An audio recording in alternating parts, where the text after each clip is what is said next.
Cyril Ramaphosa has reason to celebrate. The South African president guided his party to a sixth straight election victory last week. But with 57.5% of the vote, it was the African National Congress' weakest result since it came to power more than 2 decades ago after apartheid. Ramaphosa says it's a lesson learned. This is a new era, comrades. We are going to do things differently. We are going to do things effectively. We are going to make sure that we inject growth in our economy. Voter turnout fell from 73.5% to around 66%. Analysts say that reflects the frustration of many South Africans over unemployment, racial inequalities, and the persistent corruption that led former President Jacob Zuma to resign last year. Unemployment rose from 21% a decade ago to about 27% last year. Unemployment among young people is even higher at around 50%. South Africa has the second largest economy on the continent, but GDP growth slowed to 0.8% last year after recovering from a recession in the first half of the year. Corruption is hindering growth, according to economists. It's estimated South Africa lost nearly $2 billion each year to graft and looting of public funds during Zuma's reign from 2009 to 2018. There are issues Ramaphosa has promised to tackle since he took office in February last year. They were saying at national level, provincial level, local government level, we must end corruption. And comrades, we are going to end corruption. But his rivals say reversing much of the damage caused is nearly impossible. It was a tough contested election. One of the things that have happened is that the ruling party has successfully put a new driver in a bus that is broken. I can't dismiss that. A former businessman, Ramaphosa is also facing resistance to his reform agenda from Zuma allies who still occupy high-ranking positions in the party and government. And a reduced majority in parliament may weaken his bargaining power. But the majority of South Africans have opted to give the ANC another chance, and Ramaphosa the opportunity to restore trust by clearing out ministers tainted by graft. Sibel Karkus, TRT World. For more on this now, let's go to Xhanti Payi, who joins us from Johannesburg. He's director at the Nascence Advisory and Research. Thank you so much for joining us here on Money Talks once again. Firstly, do you think Cyril Ramaphosa will be able to deliver on his promise to clean up the ANC?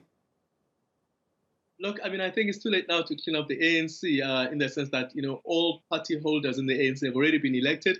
They are in place, whether they are within the party and maybe certainly those who will go to parliament. So his thing now is about whether or not he can actually make sure that his peers or comrades that he takes to government represent the agenda that he actually claims to actually carry. And as you've been saying in your story, one that will be corruption-free, but also effective in terms of running the government and achieving the goals that he is so desperately needs to put into place if things are to change and if actually the ANC will be able to stop the slide down in the election polls. That's right, because all eyes now are on who he'll pick to be in his cabinet. Now, he says he's his own man, he'll be able to pick his own people. But do you think he'll also be under pressure to keep on some of Jacob Zuma's supporters as well?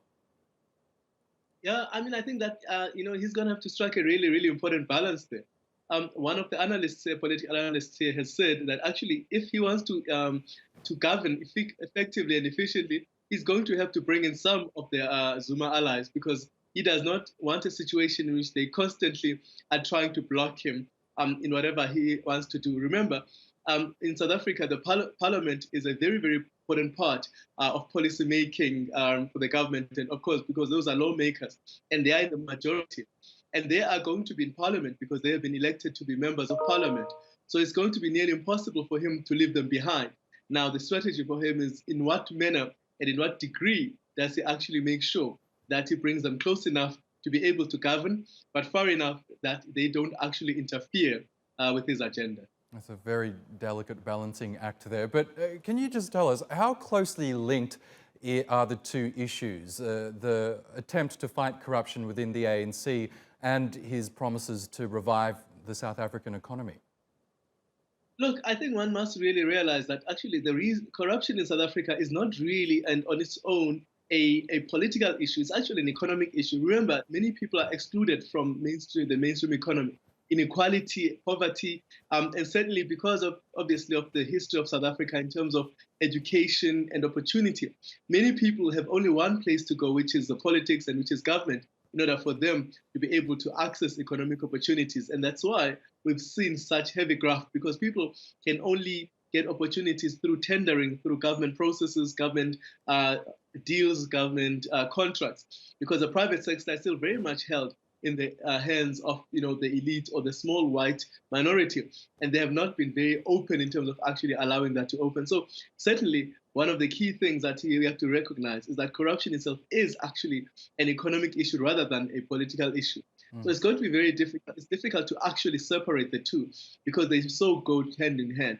So the question is whether or not he can drive an agenda that opens the economy, makes sure that people have access, whether it's in agriculture, whether it's actually in the manner in which investment that he says he wants to attract, which is already actually had many commitments to bring in. That kind of investment is actually going to open up the economy, give opportunities to ordinary people, make sure that people can access opportunity. Okay, Mr. Payi in Johannesburg, thank you so much once again for your time.